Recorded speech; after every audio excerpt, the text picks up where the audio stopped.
Thank you, Chair, and I do want to thank everyone who took the time to testify today and to provide written testimony. I don't think it's useful to respond to the individual comments at this time, but I will say that the set of individual suggestions were not decisions and were not characterized as decisions. They were indeed developed by the Manoa budget team using program reviews and campus data on enrollment in majors and courses. The work was indeed done over the summer when most students and faculty are not on campus, and the goal was to be ready for robust campus consultation at the start of the fall semester when most of our faculty and students return. It would have been preferable to start and work with all of those groups over the summer, but that's also not the way of the university.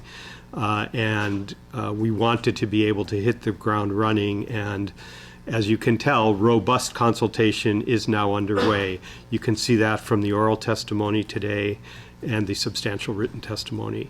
As is obvious, we are now in open campus consultation. This consultation process is about to be formalized this week. That was requested that we do this formally rather than informally, and that's fine with us. That will include UPA, Manoa Faculty Senate, who I addressed yesterday, the Staff Senate, HGEA, ASUH, GSO, and Kuali'i Council. Those are our formal governance groups for faculty, students, and staff. It is obvious that there is substantial pushback on these initial suggestions. We have received some really thoughtful and moving statements of impact, and you heard much of that today. And we're really appreciative of this feedback. It indeed goes beyond the data, which is numeric, and the program reviews, which were conducted in general by external groups. And that is part of what happens in an open consultation process. I am also delighted we are receiving some really creative suggestions from faculty across campus. In some cases, the initial suggestions have already been updated. We've seen that with ethnic studies. And there are other ideas actively percolating. Our goal is actually to increase enrollments and positive impacts for both students and the community, but to do so with the reality that we have far fewer resources now and in the future than we have had historically as these many programs have proliferated around the university. And as one of the data sets shows, UH Manoa has far more programs than most of our peers. That is natural for a research university that is 2,500 miles away from any other research university, but it also contributes to the cost challenges that we're facing. So now that we are reasonably settled into the new semester, Provost Bruno, who is leading the academic portion of this process, is fully committed to meetings with students, faculty, and staff, and deans over these next weeks to explore both these initial suggestions and other ideas.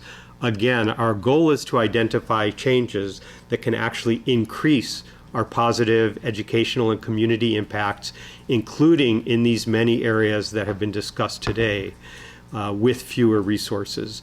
And we hope to meet the expectations of the board to still do this openly, transparently, expeditiously, and bring you recommendations by the end of the calendar year. The data is publicly available.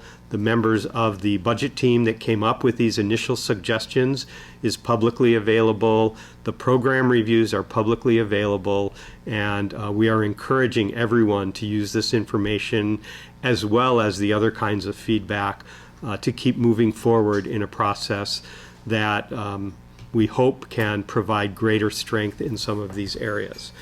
As noted, this is only one part of what we are doing.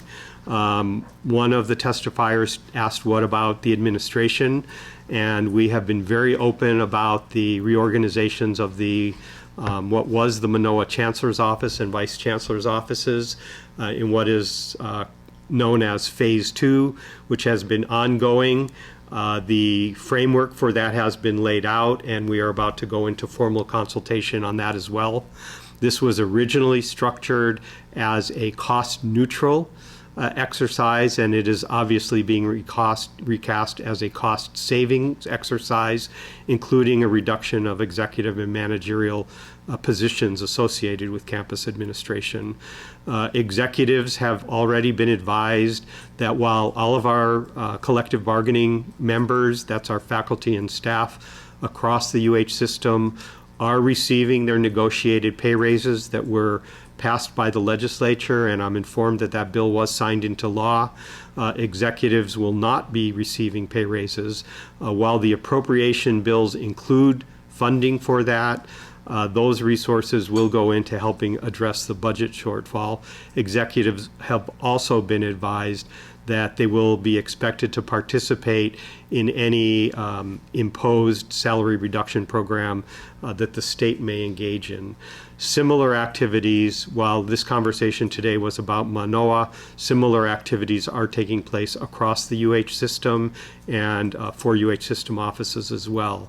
All this continues to come together.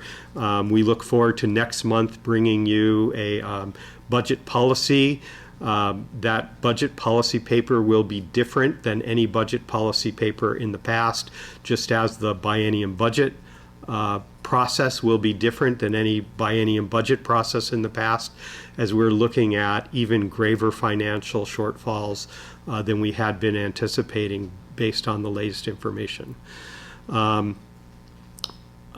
Let me say a little bit about COVID now. We do continue to maintain safe programs of education, research, and service for our students and communities across the islands. I couldn't be more proud and grateful for the creativity and the resilience of our faculty, of our students, and our staff. They have been simply amazing since this pandemic hit us beginning in March, and continuing on work through the summer and then into this fall semester that is like no other. As of today, we have had just 29 confirmed positive cases across all 10 campuses, and that is going back all the way to April. As of today, we have had no confirmed cases of community spread on any UH campus, and that's pretty remarkable when you read about what is happening across the nation in colleges and universities. Overall, our enrollment picture as a system is better than we had feared. Today, again, comparing to last year, the same date, our overall UH system headcount enrollment is down just 0.6%. UH Manoa and UH West Oahu are actually up in headcount enrollment. UH Hilo and community colleges overall are down, but one bright spot is on Kauai, where they have an increase in headcount enrollment. We have had a number of successes also. We recently published a list of the new awards from the federal government in Native Hawaiian education, and those help support these programs across all of our campuses, as well as TRIO and other kinds of programs that help us serve those who need us most in our communities. U.S. News and World Report came out with their rankings. So as usual with rankings, I like to talk about them when the numbers are good, and I ignore them when the numbers are not. So with that bit of context, let me say that UH Manoa was ranked 83 among public universities. Scheidler was number 14 for international business. UH Hilo was 80 for social mobility. UH West Oahu was number 3. It's in a different category among public schools in the West. And West Oahu was also ranked as the number 7 best college for veterans and number 3 in social mobility. All of West Oahu, UH Hilo, Hawaiʻi Community College were recognized for their diversity as among the highest in the nation. Our community colleges in general have been ranked as the 4th best in the country by Wallet Hub out of the 50 states. And UH Manoa recently has also been ranked in the top 1% of worldwide universities in the Times Higher Education rankings, and top 2% internationally in the 2021 QS University rankings, two of the more prominent ones. Let me just highlight one remarkable achievement by one of our faculty members, and then I'll turn it over to Carlos for Leeward Community College campus report. One of the most remarkable pieces of news over the past weeks was the discovery of what are maybe signs of life on Venus. And I think you've all read it. They detected phosphine in the Venusian atmosphere, which is generally considered to be an indication of life. And the reading's pretty fascinating, trying to rule out other sources that could have resulted in phosphine in that atmosphere.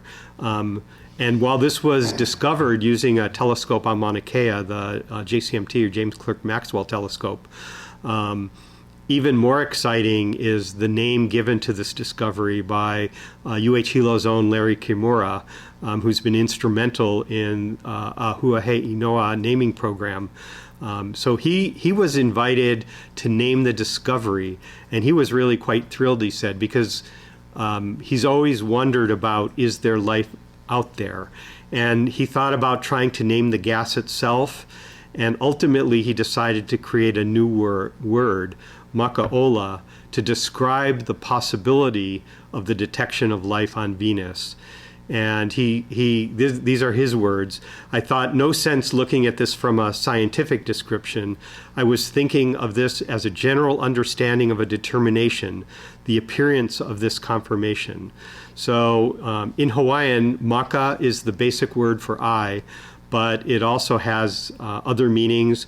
Kumaka is visible or seen, makamua, the very first, and in the Hawaiian creation chant, the kumulipo, the word makali'i gives reference to tiny points of a beginning. So that's our, as they would say on the radio, makaola, our Hawaiian word for the day.